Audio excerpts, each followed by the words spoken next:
Olá, amigos de Carta Capital, sejam bem-vindos a mais um programa Fechamento. O meu nome é Rodrigo Martins, eu sou um dos editores da revista e hoje eu estou na companhia do repórter André Barrocal, direto de Brasília. Seja bem-vindo, André. Oi, Rodrigo, boa noite ao pessoal que nos assiste. Também estamos na companhia da repórter Fabíola Mendonça, direto de Recife. Seja bem-vinda, Fabíola. Obrigada, Rodrigo. Boa noite, André. Boa noite a quem nos assiste. E hoje temos um convidado especial, o doutor Ariel de Castro Alves, que é presidente do grupo Tortura Nunca Mais e integrante do Movimento Nacional de Direitos Humanos. Seja muito bem-vindo, doutor Ariel.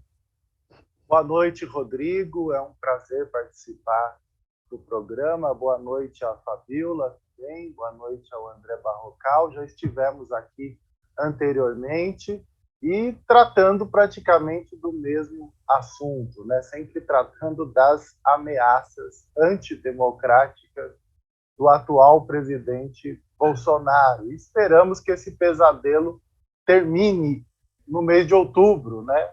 E ainda vai perdurar até o mês de janeiro, mas, de fato, nós esperamos que esse pesadelo possa terminar nesse ano. É verdade. Bom, eu vou até pedir para o Kaká passar inicialmente um vídeo curto, assim, com algumas falas de juristas que participaram do ato na Faculdade de Direito da USP, lendo a carta, o manifesto, que fundamentalmente faz uma defesa da democracia e pede o respeito ao resultado das urnas, tendo em vista que o presidente Jair Bolsonaro não se cansa de apresentar alegações falsas de fraude, alegações falsas de vulnerabilidades da urna eletrônica, nunca comprovadas, nunca constatadas, mas que ele insiste em colocar em suspeição o processo eleitoral, talvez para justificar a sua provável derrota, como indicam as pesquisas de intenção de voto. Kaká, solta para a gente esse vídeo, por favor. Temos o início da campanha eleitoral para a renovação dos mandatos legislativos e executivos estaduais e federais. Neste momento, deveríamos ter o ápice da democracia, com a disputa entre os vários projetos políticos, visando a convencer o eleitorado da melhor proposta para os rumos do país nos próximos anos. Ao invés de uma festa cívica, estamos passando por um momento de imenso perigo para a normalidade democrática, risco às instituições da República, insinuações de desacato ao resultado das eleições. No Brasil atual, não há mais espaço para retrocessos autoritários. Ditadura e tortura pertencem ao passado. A solução dos imensos desafios da sociedade brasileira passa necessariamente pelo respeito ao resultado das eleições. Em vigília cívica contra as tentativas de rupturas, bradamos de forma uníssona: Estado democrático de direito sempre! Bom, vimos aí um trechinho, né, das manifestações que foram feitas durante o ato na Faculdade de Direito da USP. O doutor Ariel, ele estava lá dentro do saguão da faculdade, acompanhou todo o processo de leitura desse manifesto. E, inicialmente, doutor, eu queria perguntar para o senhor sobre o perfil das pessoas que participaram dessa mobilização. Porque até então a gente só via mais segmentos ligados à esquerda se manifestando claramente, de forma mais contundente, em relação às constantes ameaças do presidente Jair Bolsonaro ao processo eleitoral. Mas agora, desta vez, vimos a manifestação de empresários, de banqueiros, inclusive uma carta, um manifesto da Fiesp, também foi lido na Faculdade de Direito da USP hoje. O que o senhor acha que serviu de estopim para que esses grupos que até então estavam silenciosos se unissem a esse movimento? De fato, é muito importante que o poder econômico, que o capital tenha se juntado ao trabalho para esse manifesto da Fiesp, que inclusive foi publicado nos principais jornais, revistas e divulgado nos meios de comunicação do país na semana passada. Nós, pelo Grupo Tortura Nunca Mais, participamos junto com um conjunto aí de praticamente 100 entidades desse manifesto. É claro que tem até alguns equívocos ali, quando diz que a tortura ficou para o passado. Na verdade, a tortura está presente todo dia. A polícia brasileira está torturando. Todo dia as pessoas são torturadas no sistema prisional, nos manicômios, em hospitais psiquiátricos, nas unidades de internação de adolescentes em conflito com a lei. Então, tinha alguns equívocos ali naquela carta que a Fiesp tomou a iniciativa, que foi apoiada, todos nós apoiamos, são 100 entidades no total, muitos sindicatos apoiaram, a OAB de São Paulo apoiou, mas a OAB Federal não quis participar daquela carta que foi publicada, e a OAB resolveu divulgar uma manifestação própria, segundo ela, para ter uma isenção maior, para fiscalizar o processo eleitoral, mas, de qualquer forma, uma posição bastante criticada e criticável essa da OAB não ter se somado a todas essas entidades, instituições, ABI, muitas centrais sindicais, muitos sindicatos importantes, várias carreiras aí, associações corporativas também, e de fato o grande temor aí, o que pode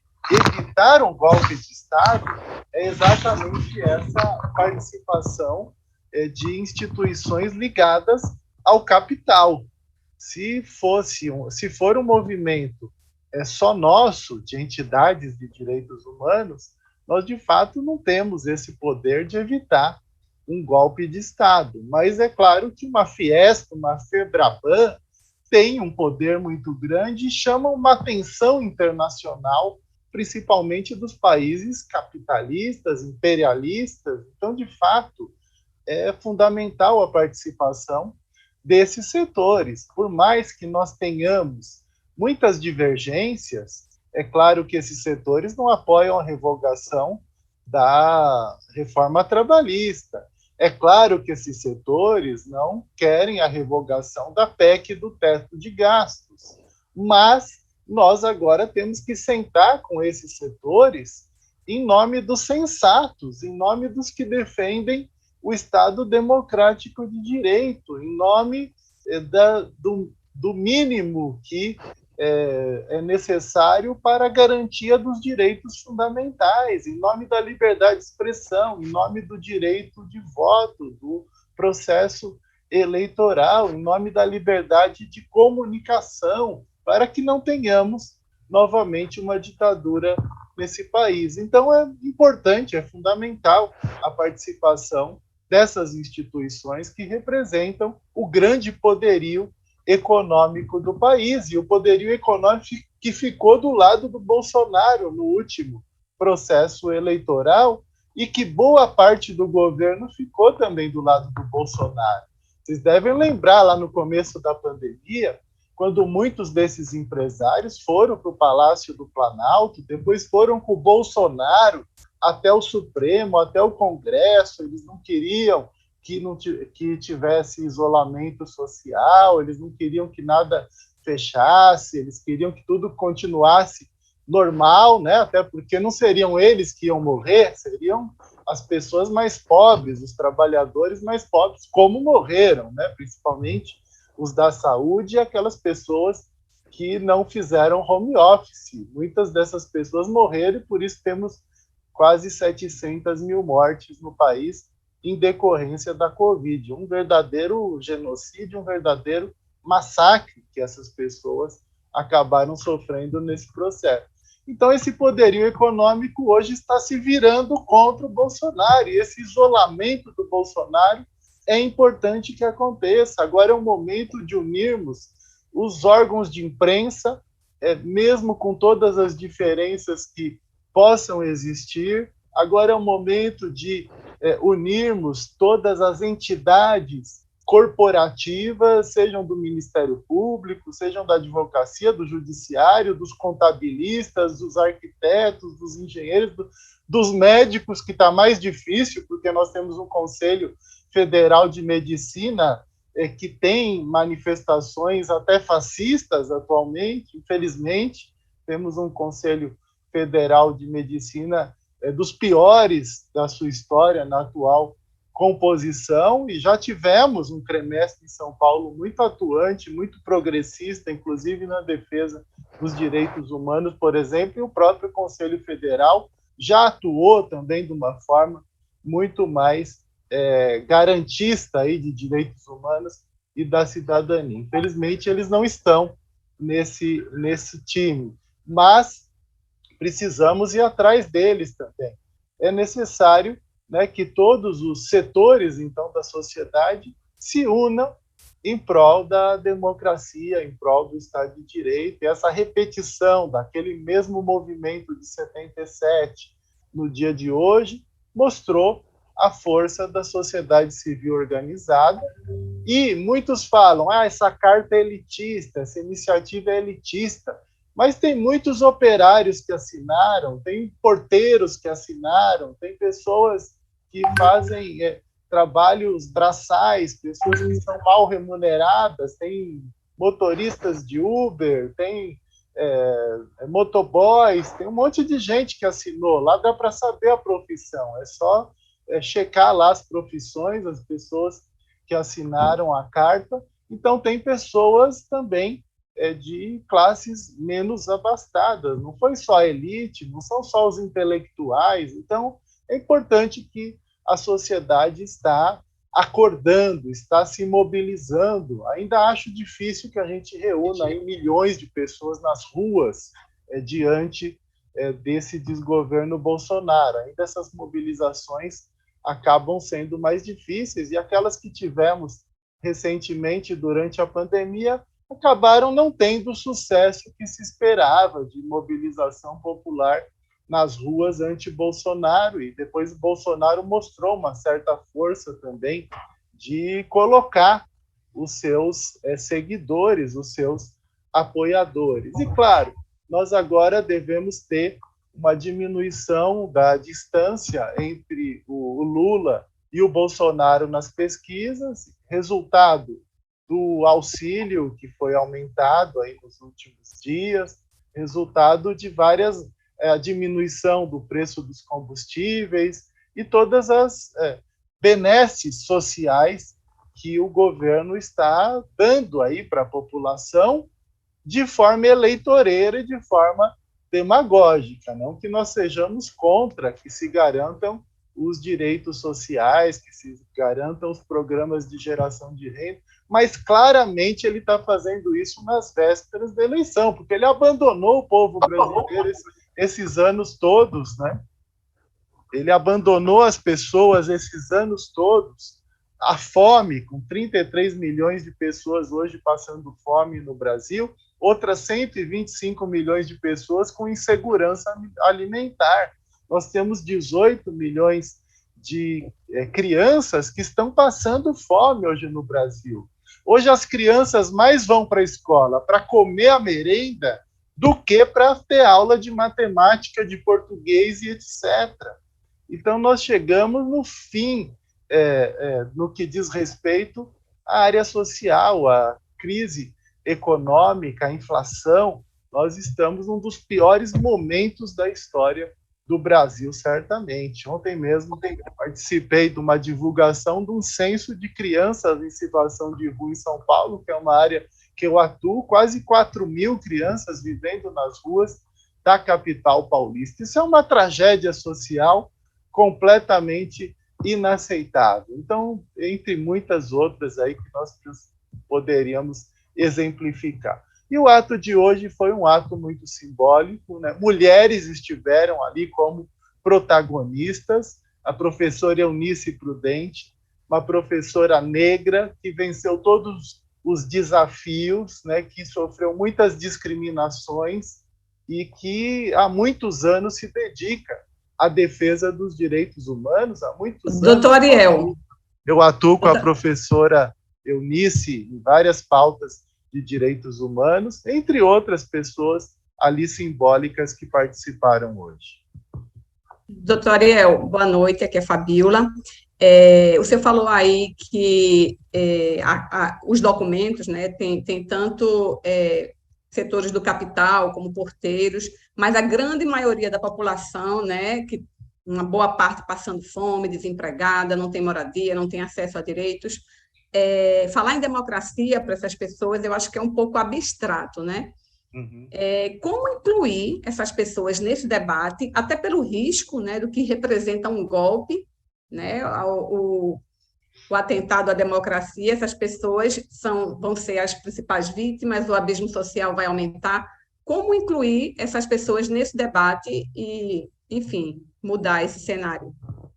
De fato, quando nós falamos em democracia, em Estado democrático de direito, essas pessoas que estão passando fome, que estão na miséria, inclusive 40% das crianças e adolescentes desse país vivem na miséria absoluta. A evasão escolar aumentou em quase 10% no último ano. A violência contra crianças também aumentou de forma exorbitante. Cada hora são 73 casos no Disque 100 de denúncias de violações aos direitos da criança hoje no Brasil.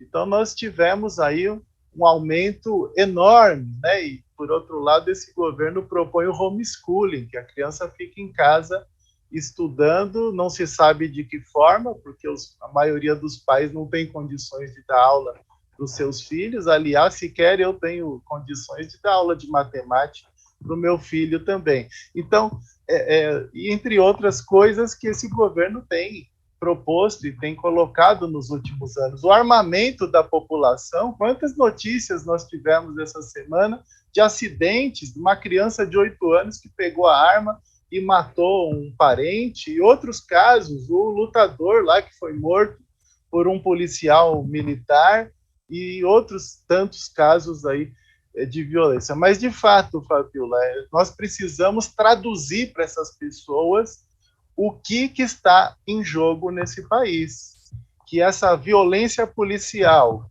que já é exorbitante hoje no Brasil, ela vai se amplificar muito mais.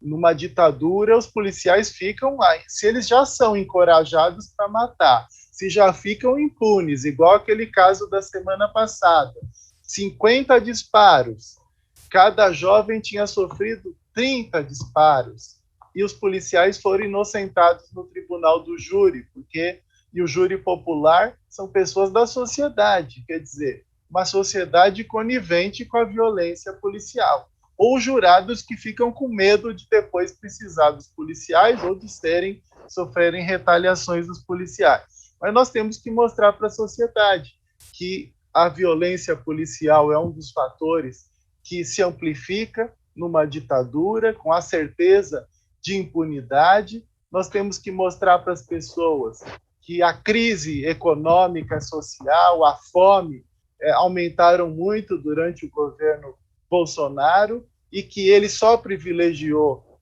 os setores mais ricos, que só privilegiou as classes mais abastadas, e nós temos também que mostrar todas essas questões, né, essas mazelas que estão muito estancadas aí na sociedade brasileira. E o genocídio promovido durante a pandemia, né? O boicote à vacinação, a corrupção em torno da aquisição de vacinas, querendo jogar as pessoas para a rua e expondo a saúde, e enquanto nós defendíamos que as pessoas tivessem auxílio e ficassem nas suas casas, ficassem protegidas, e era isso que o governo, de fato, deveria ter feito e acabou não fazendo, boicotou todas as iniciativas de isolamento social e também colocou mais em risco ainda as pessoas que atuam na área de saúde, tanto que uma parte significativa delas acabou também morrendo ou ficando com muitas sequelas nesse processo pandêmico. Então, de fato, nós temos que realmente traduzir para a população o que está acontecendo nesse país, mostrando os índices, mostrando as mazelas, mostrando os riscos de ter tantas armas em circulação, que as mulheres ficam muito mais expostas diante da violência doméstica, que aquela violência que já é grave, de um tapa, de um soco, de um chute, com uma arma na mão, se torna algo fatal. E os filhos dessas mulheres ficarão órfãos depois.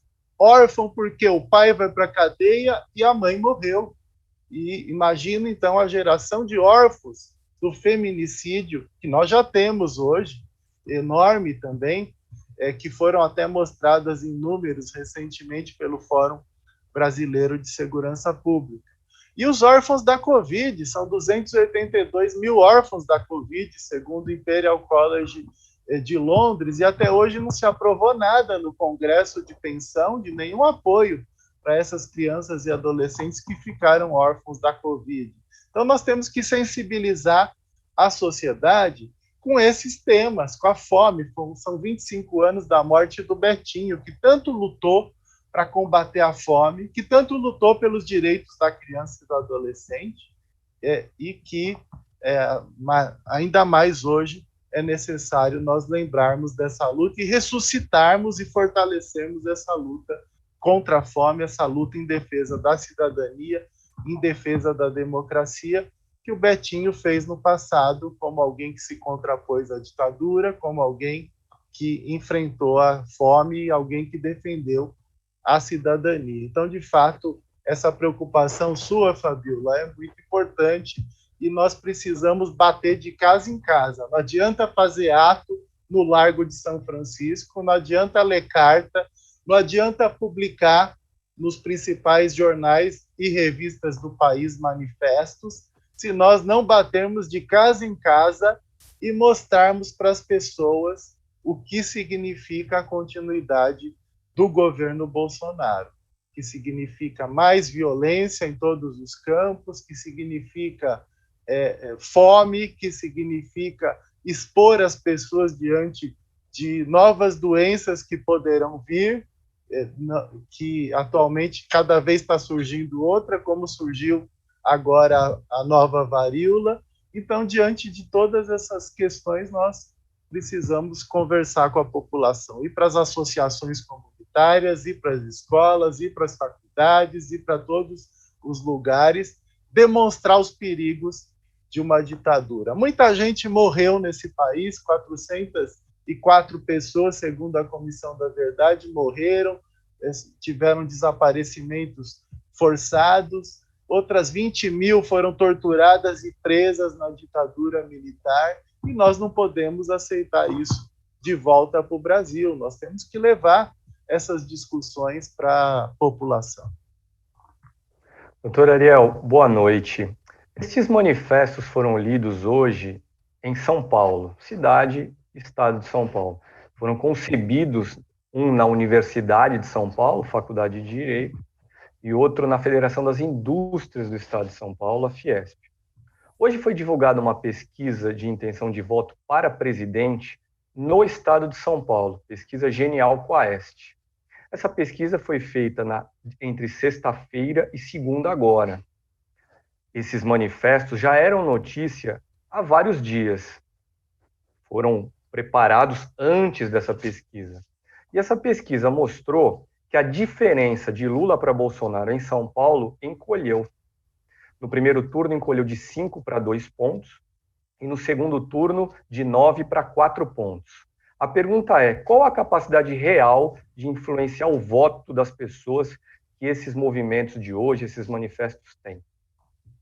Sim, André, realmente é difícil de entender, né? Nós temos todos dificuldades de entender, então a gente acaba tendo uma certa perplexidade diante de um presidente que faz uma anticampanha, né? Imagina, uma pessoa que está sempre xingando ministros do Supremo, sempre falando besteiras o tempo todo, que não tem um mínimo de empatia, um mínimo de sensibilidade com absolutamente nada, que falou horrores durante a pandemia em todas as suas entrevistas, que todo momento tem discursos machistas, racistas, homofóbicos, fundamentalistas, fascistas, e claro que a gente tem dificuldade de compreender como é que ele mantém 30% da população extremamente fechados com ele, né? Pessoas que não mudam de jeito nenhum, e agora com os benefícios que ele está concedendo, que foram aprovados no Congresso, ele vai conseguir, de fato, ampliar as pessoas que o apoiam. E essas pessoas vivem numa certa bolha do fake news, elas vivem ali diante daquelas notícias de WhatsApp, diante daqueles grupos de Facebook, e é muito difícil a gente transpor essas barreiras para mostrar para essas pessoas a realidade. Então, de fato, não vai ser uma tarefa simples, né? Por isso que eu falo que nós teremos que realmente bater de casa em casa, conversar com cada um, conversar com os familiares, voltar àquelas mesas das famílias, né? Porque muitos de nós deixaram de frequentar, eu também saí de muitos grupos de família porque não dava para aguentar o fascismo, né? E também até as festas familiares a gente acaba indo bem menos para evitar também esses constrangimentos de conviver com pessoas fascistas. Mas, de qualquer forma, nós precisamos retomar o contato social, precisamos convencer essas pessoas, precisamos mudar as mentes delas e precisamos procurar os setores religiosos que são muito próximos ali, umbilicalmente, ao bolsonarismo, principalmente das igrejas evangélicas, neopentecostais, e mostrar o quanto essas pessoas estão sendo prejudicadas por esses últimos 3 anos, mais de 3 anos já, de crises econômicas, de falta de investimentos sociais, de alta da inflação e de genocídio durante a pandemia, e também de pregações, discursos e ações homofóbicas, machistas, discriminatórias, racistas, entre outras. Então, uma tarefa realmente árdua de todos aqueles que têm compromisso com a democracia, compromisso com o Estado de Direito. Agora é o momento dos sensatos, de quem tem bom senso, estar aí atento para transpor essas barreiras do fascismo e do fundamentalismo que se instalou muito fortemente no Brasil. Doutor Ariel, eu vou ler aqui alguns comentários de pessoas que estão acompanhando a nossa transmissão. O Senatore manda um salve, ele é membro do Clube do Canal de Carta Capital, sempre presente aqui. O Jaime Filho, que também é membro do Clube do Canal, ele diz: professor, não podemos esquecer que esse Auxílio Brasil, que é uma benesse em ano eleitoral, tem o apoio de bancos e financeiras, dão com uma mão e tiram com duas no crédito consignado. De fato, embora pelo menos 2 grandes bancos privados, Itaú e Bradesco, disseram que não vão oferecer crédito consignado, justamente porque sabem que as famílias vão se endividar e talvez não tenham condições sequer de pagar por essa dívida lá na frente. O Paulo César Ribeiro, ele diz o seguinte, que garantir os direitos da democracia representativa, liberal e burguesa é fundamental para que os movimentos populares possam lutar e exigir as grandes transformações econômicas e sociais sem violência. Ele, mais para frente, também lembra uma frase do Betinho que dizia que democracia é igual liberdade, igualdade, solidariedade, participação e alteridade, respeito às diferenças. Sem um desses elementos, não há uma verdadeira democracia popular. Algo que eu concordo em gênero, número e grau. Agora, o que eu gostaria de encerrar aqui, a pergunta é mais com uma curiosidade, doutor Ariel. O senhor esteve lá, participou, mas assim, além desses empresários e banqueiros que estavam silenciosos durante todo esse tempo, participaram também da elaboração da carta alguns daqueles juristas que, por exemplo, incentivaram, apoiaram ou mesmo participaram ativamente da redação do impeachment de Dilma Rousseff, que, como sabemos, não cometeu crime algum, de acordo com um próprio ministro do Supremo, que reconheceu que não havia crime que possa ser imputado a ela, e o próprio vice-presidente, que assumiu o posto indevidamente, Michel Temer, o surfista do golpe, que também reconheceu há pouco tempo que ela era uma presidente honestíssima. Ora, se ela era honesta e não cometeu crime algum, então o impeachment foi fraudulento e, portanto, um golpe de Estado. Não causou um certo incômodo estar lado a lado de figuras como essa, como, por exemplo, Miguel Reale Júnior, o autor do pedido de impeachment de Dilma Rousseff? Sim, é claro que existe sempre esse incômodo. Inclusive, o vice do presidente, do candidato à presidência Lula, também foi a favor do impeachment e foi quem atacou muito ferozmente o PT nos últimos anos. E por isso que eu digo que esse é um momento da união daqueles que defendem a democracia. Nós estamos entre a democracia e a barbárie representada pelo bolsonarismo, e a democracia representada por Lula, representada por Alckmin, representada por Marina, representada por alguns importantes líderes políticos do Brasil, e também por muitos juristas, por muitos jornalistas, por muitos artistas. Então, nós estamos, de fato, entre a cruz e a espada nesse momento, e a gente tem que estar se somando, inclusive, àqueles que nós fomos antagônicos nos últimos anos na questão. Eu mesmo sempre fui um forte crítico dos governos Alckmin aqui em São Paulo, desde a década de 90, nas rebeliões, nos grandes problemas da FEBEM, maus tratos, torturas. Em vários momentos, o próprio Alckmin chegou a dar entrevistas coletivas me criticando, dizendo que eu que gerava problemas na FEBEM de São Paulo, que a FEBEM não tinha problema nenhum. Em vários momentos denunciamos chacinas, como os crimes de maio, que inclusive um caso foi federalizado agora pelo STJ.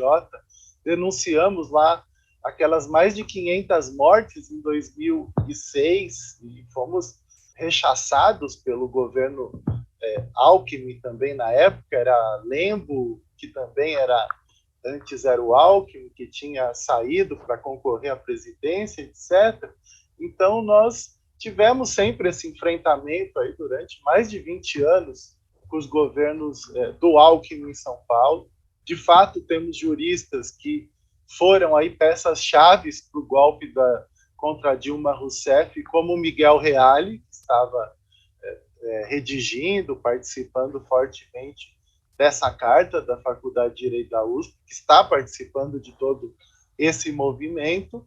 Mas temos também os juristas históricos que sempre defenderam a democracia, como Almino Afonso, que estava lá hoje, como José Afonso da Silva, o grande professor constitucionalista, entre tantos outros, Luiz Eduardo Grijaldi, o ex-ministro José Carlos Dias, que preside a Comissão Arnes. Então, nós vemos, né, que temos aí um time importante de defensores da democracia, do Estado de Direito, defensores históricos dos direitos humanos, como devemos também sempre lembrar do Hélio Bicudo.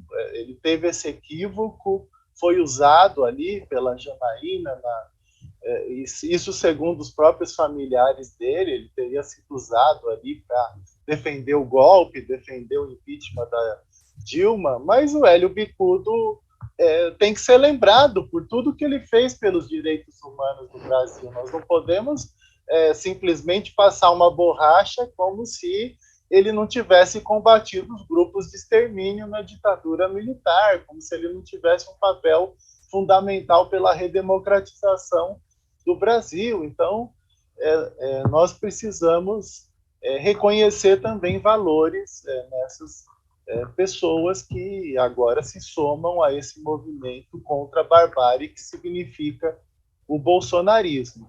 E, voltando para o que a Fabíola tinha perguntado, nós temos que também mostrar para a sociedade, se hoje existem conselhos de saúde que a população participa, não vai ter mais isso, porque numa ditadura não tem participação popular, não tem democracia participativa. Se existem conferências de assistência social, idoso, criança e adolescente, saúde, educação, não vai ter mais nada disso. Se existem conselhos de segurança, jamais vão ter conselhos de segurança com a participação da população. Vão ser conselhos de segurança ou não vão ter conselhos, porque os militares vão mandar em absolutamente tudo. Então não precisa ter conselho nenhum para decidir nada em segurança. É na base da bala, é o militar armado que manda, e ninguém mais tem direito a dizer absolutamente nada. E nós temos que pensar que uma ditadura, quem mais sofre são aqueles que sempre sofreram no Brasil. São os pobres, são os negros, são os jovens, são as mulheres, são os idosos, são as pessoas com deficiência. Não somos nós os engravatados, os principais a sofrermos numa ditadura. Então é isso que nós precisamos travar agora como principal responsabilidade de mostrar para a sociedade a importância de termos, de fato, uma democracia, de termos eleições, de termos as instituições funcionando com todas as críticas que podem existir. Quando na minha vida que eu ia pensar que o Alexandre de Moraes hoje seria um dos grandes garantidores da democracia e do Estado democrático de direito. Há anos atrás eu o criticava porque teve uma aula na Faculdade de Direito da USP que ele chegou, de alguma forma, a defender a tortura, por exemplo, como uma forma de obter confissões diante de crimes graves que estariam acontecendo. E em vários momentos tivemos a chacina de Osasco, tivemos um embate enorme com ele enquanto secretário de Segurança. Eu fui o mais votado por uma lista tríplice para ouvidor-geral de polícia de São Paulo, e ele não me escolheu para ouvidor. Quando ele foi presidente da FEBEM, tivemos inúmeros embates também, denunciando torturas, maus-tratos, etc. E hoje ele é o principal garantidor da nossa democracia. A ironia do destino que isso venha a acontecer. Mas isso mostra o quanto que nós precisamos aí reconhecer valores, né, mesmo nos antagonismos, mesmo nas contradições, em pessoas que agora se somam na defesa das instituições, na defesa da democracia. Acho que a primeira lição de casa para os ministros do Supremo é eles enfrentarem o bolsonarismo nos tribunais, que é fortíssimo.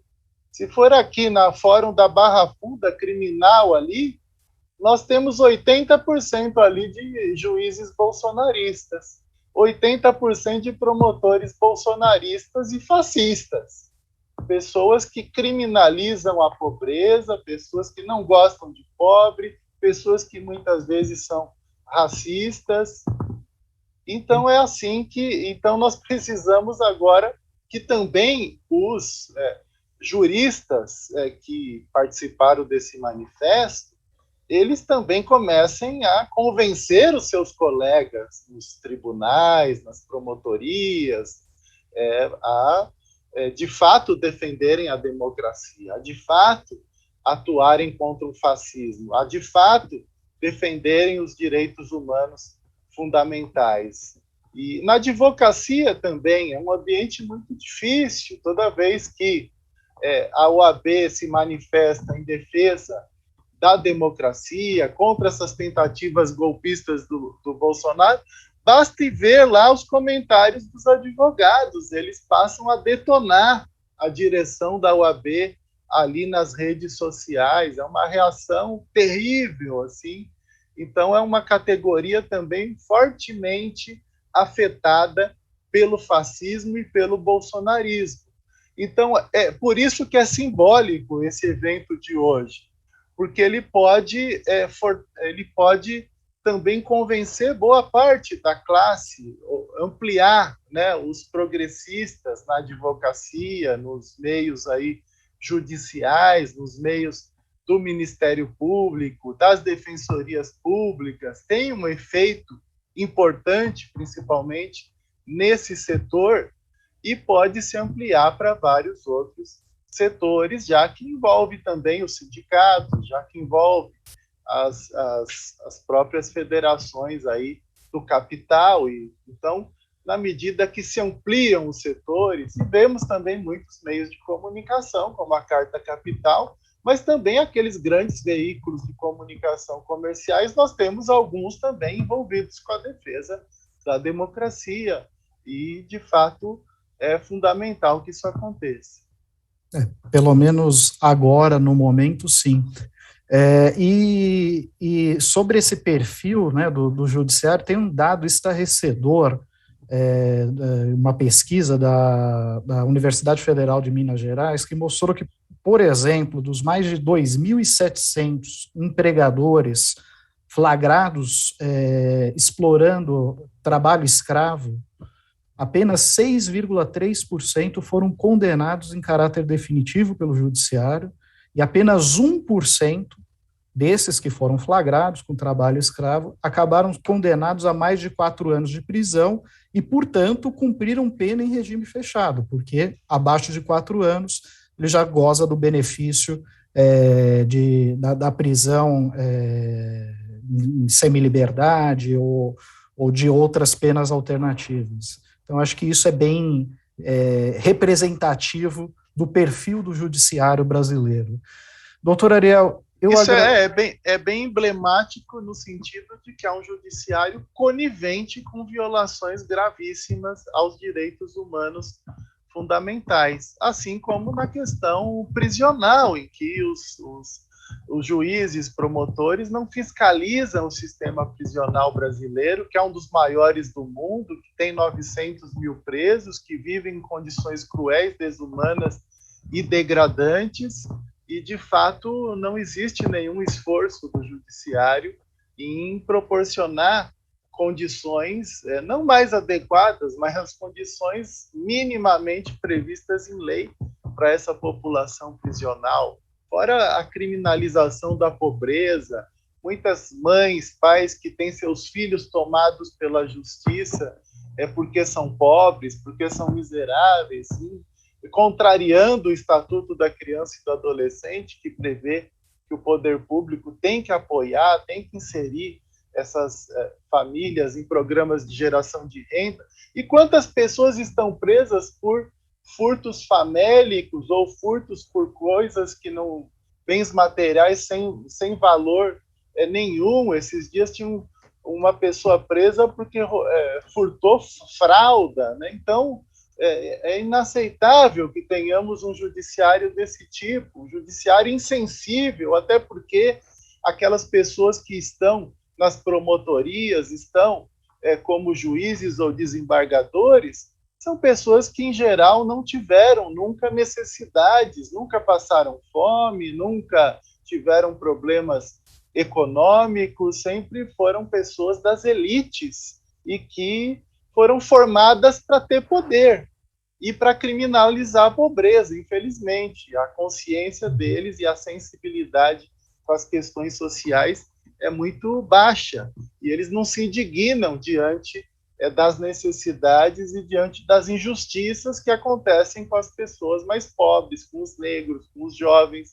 Então, de fato, nós precisamos de uma grande transformação nesse país. Ainda que a gente consiga afastar o Bolsonaro do poder, o bolsonarismo continuará fortíssimo no Brasil e impedindo muitas transformações sociais, e muito forte nas polícias militares, muito forte nas Forças Armadas, em meios empresariais, entre outros, né, no agronegócio e tantos outros locais. Então, os conflitos na questão de terra, as mortes no campo continuarão, enormes, né? Os números continuarão cada vez maiores. Essas pessoas que estão armadas aí, que o bolsonarismo armou pessoas que nós temos que tomar cuidado de não termos uma guerra civil durante essas eleições. Tem muita gente armada aí, esses caques, caçadores, atiradores, colecionadores, esse povo está tudo armado. Até em atos como o de hoje, a gente acaba tendo receio dessas pessoas aparecerem lá e cometerem aqueles atentados como ocorrem com frequência lá nos Estados Unidos. Então, de fato, e também os candidatos aí de esquerda correm riscos durante essas eleições. Então, esse é o ambiente que nós temos, infelizmente, hoje no Brasil, de miséria, de fome e de ampliação da violência, inclusive da violência política, como foi o caso também do tesoureiro do PT assassinado. Mas nós temos muita resistência também. Vocês devem ter visto que os delegados lançaram também um manifesto, uma categoria importante nas polícias, e de fato essa é uma área de segurança pública que mudou bastante.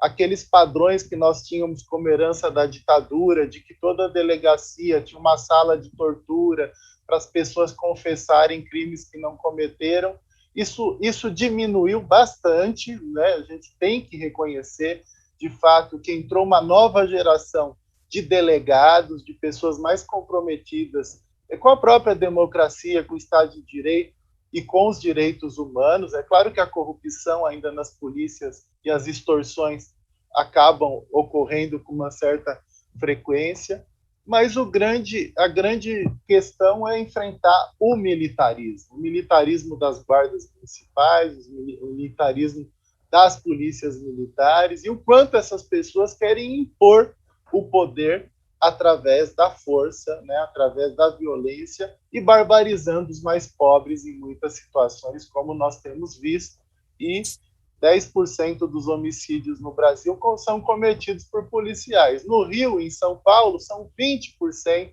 do total de homicídios. São os números mais exorbitantes do mundo, infelizmente, que nós temos de violência policial aqui no Brasil.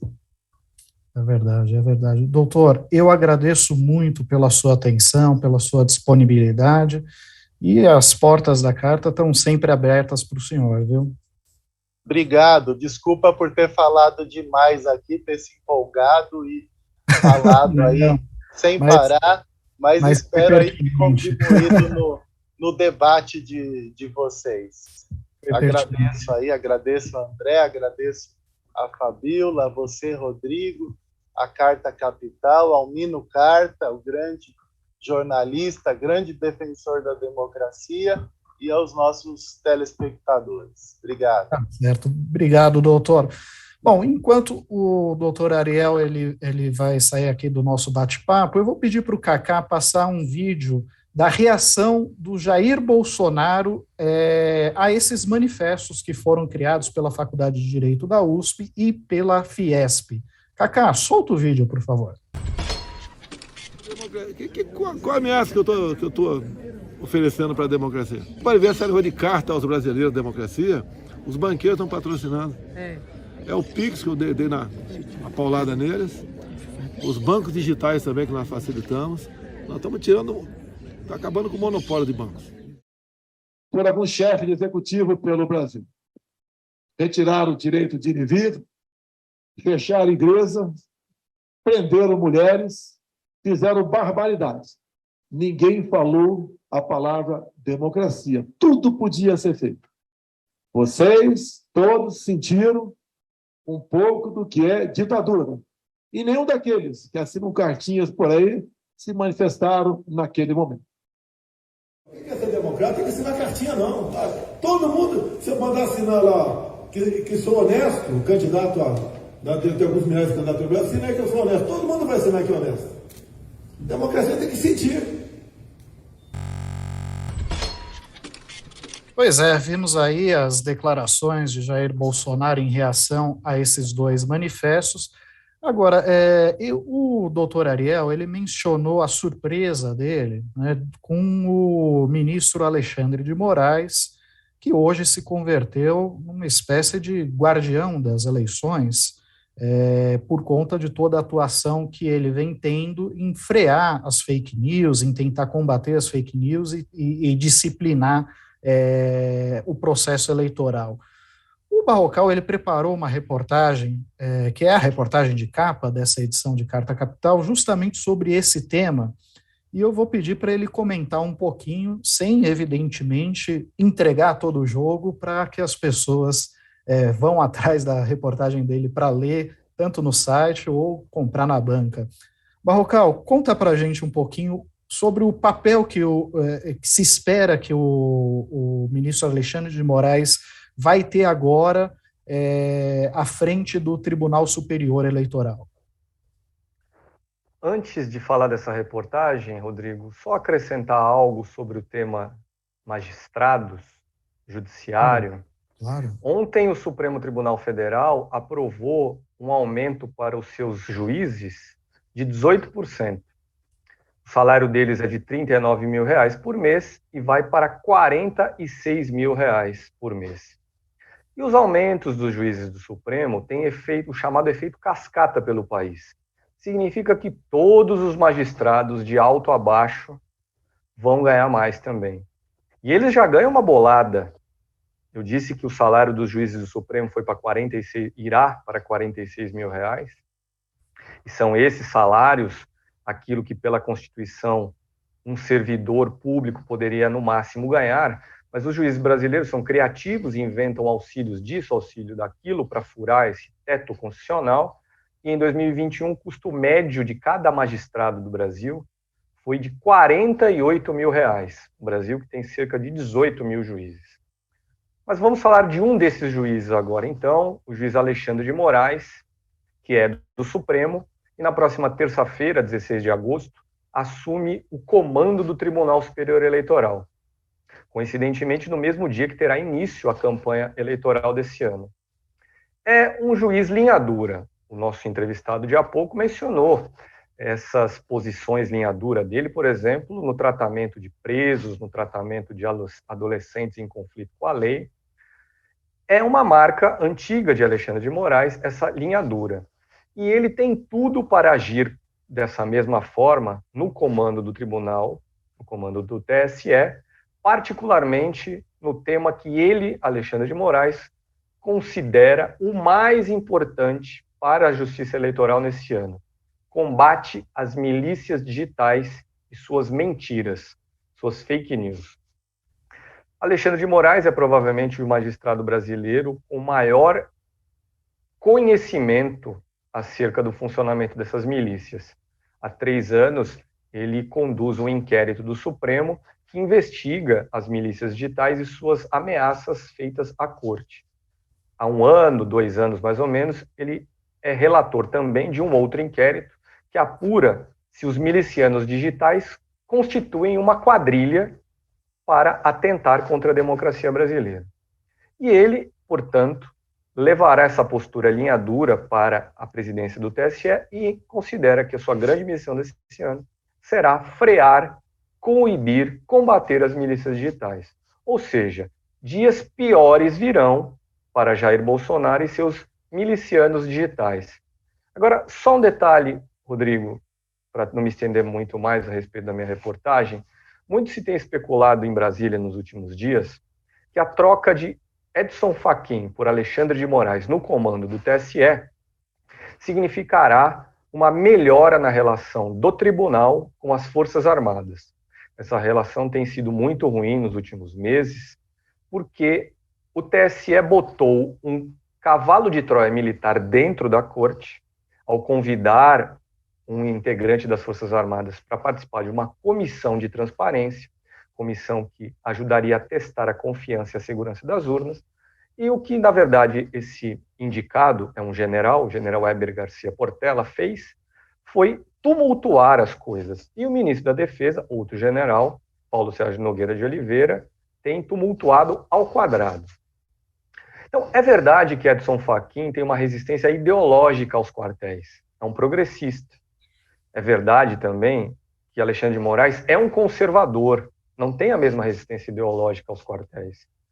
como ministro da Justiça do governo de Michel Temer, trabalhou em conjunto com militares, por exemplo, na segurança das fronteiras e no combate ao tráfico de drogas. Mas isso faz de Alexandre de Moraes alguém disposto a curvar-se aos quartéis? De jeito nenhum. Alexandre de Moraes, por acaso, por uma incrível coincidência, nasceu em 13 de dezembro de 1968, o dia do ato institucional número 5, o mais violento da ditadura militar. Esse ato levou ao fechamento do Congresso e à cassação, por exemplo, de 3 juízes do Supremo. Alexandre de Moraes considera que sim, houve uma ditadura no Brasil. Sim, houve golpe militar no Brasil, em 1964. E que a Constituição de 88 veio para dar poder ao Judiciário para ajudar o Legislativo a conter arroubos autoritários do Poder Executivo. Isso significa, para terminar, que se as Forças Armadas ajudarem Bolsonaro a divulgar fake news, pior para as Forças Armadas. Alexandre de Moraes combaterá as milícias digitais da mesma forma. Essa semana, inclusive, assinou juntamente com Edson Fachin um ato de descredenciamento de um coronel da lista daqueles que poderão participar da fiscalização das eleições desse ano. Motivo do descredenciamento? Fake news. Pois é, pois é. Aliás, o Paulo César Ribeiro estava pedindo para você dar mais spoiler. Pô, Paulo César, vai lá e compra a revista, lê a matéria, é muito mais saboroso, tem detalhes lá, é bem melhor. A Valéria Bordim, então, ela reclama: ai, Rodrigo, nos poupe de ver e ouvir essa criatura do mal. Olha, eu nunca me pouparam, então eu não vou poupar vocês também, não. E o Senatori, sempre presente aqui, que também faz parte do clube do canal, assim como a Valéria, ele disse que, infelizmente, os juízes brasileiros querem se aposentar com um salário na Babesco e se mudar para Miami, né, que, infelizmente, essa é o perfil aí de uma boa parte do judiciário brasileiro. Bom, eu vou passar a palavra aqui para a Fabíola, porque ela também preparou uma reportagem muito interessante para a edição impressa de Carta Capital, que é sobre a mobilização de grupos minoritários ou minorizados que estão se articulando nacionalmente na tentativa de ampliar as suas bancadas no legislativo, tanto o legislativo federal quanto o legislativos estaduais. Fabíola, conta para a gente como que está se dando esse processo. Isso mesmo, Rodrigo. É uma reação, na verdade, essas minorias sociais, né, sempre foram mais afetadas, as maiores vítimas do sistema, né, do sistema político. E nas eleições deste ano, essas minorias sociais estão organizadas nacionalmente, com um norte a ser seguido para eleger suas próprias bancadas. Não que antes, né, essas minorias não elegiam, mas não era nada tão organizado como agora, né? Então, da parte dos indígenas, por exemplo, a APIB lançou o movimento Aldear Política para eleger a bancada do COCAR, né? Então, eleger os próprios representantes. Hoje, a única indígena, né, que tem na Câmara Federal, na história do Brasil, é a Joênia, que está com mandato agora, e a ideia é eleger muito mais. Sônia Guajajara, por exemplo, é uma das apostas, né, do movimento para ser eleita deputada federal por São Paulo.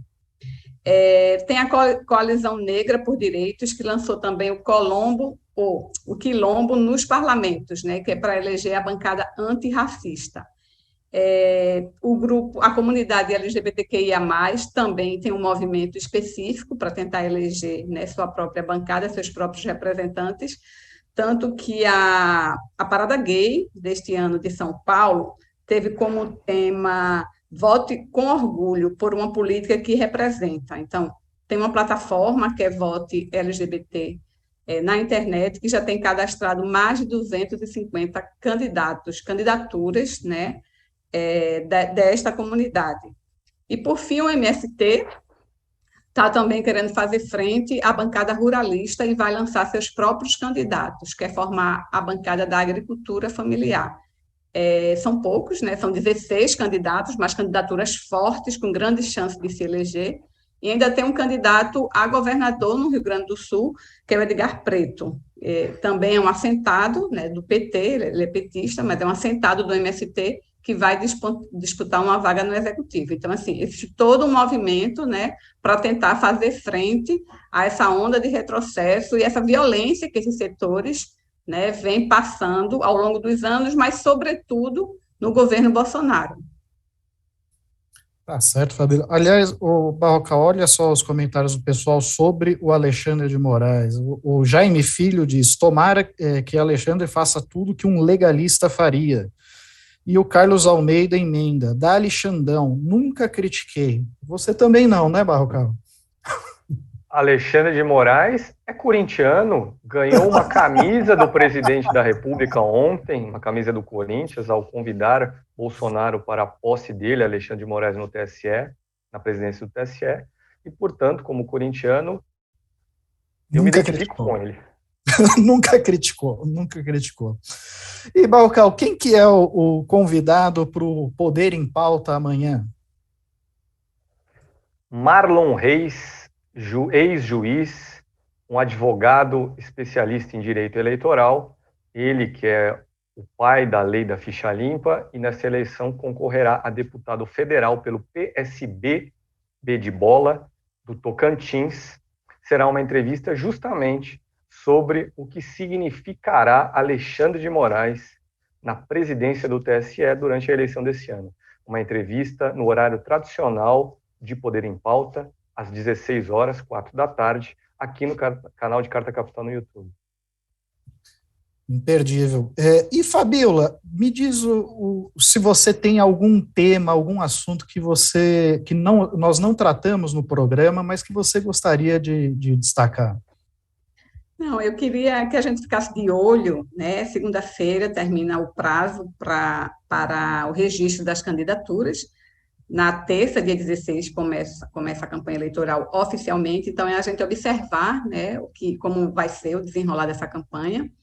E eu acho que a partir do prazo final do registro, a gente vai ter uma dimensão de como vão ser as candidaturas proporcionais, sobretudo, né? Como vai ser essa fotografia em termos de mulheres, de negros, de indígenas, porque aí já vai estar consolidado. Então, eu acho que a gente pode observar isso, pode ter algumas surpresas.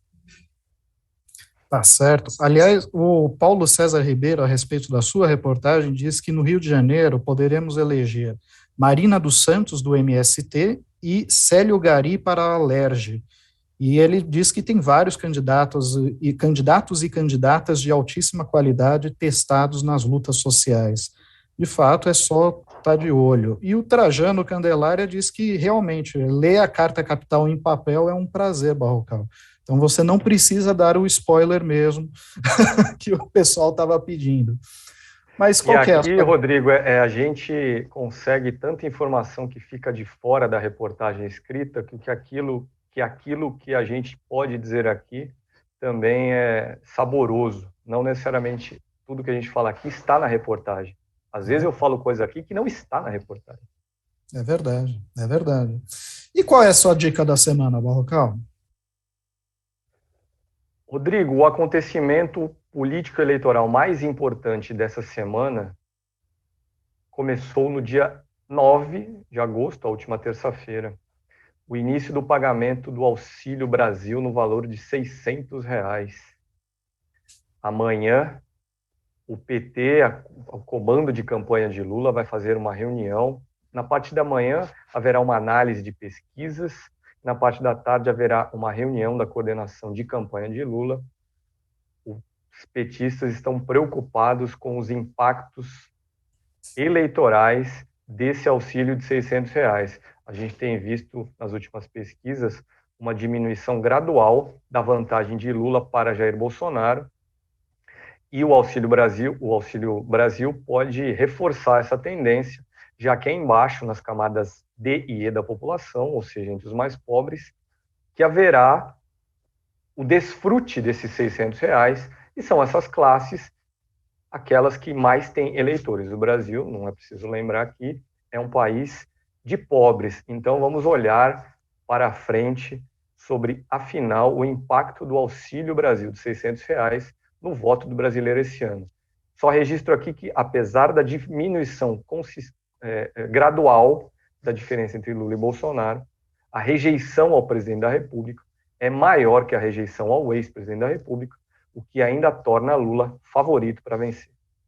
Exatamente. A grande questão, no momento, é se haverá ou não segundo turno, né? E se esse prolongamento das eleições pode animar as milícias bolsonaristas a sair às ruas, a tumultuar o processo eleitoral.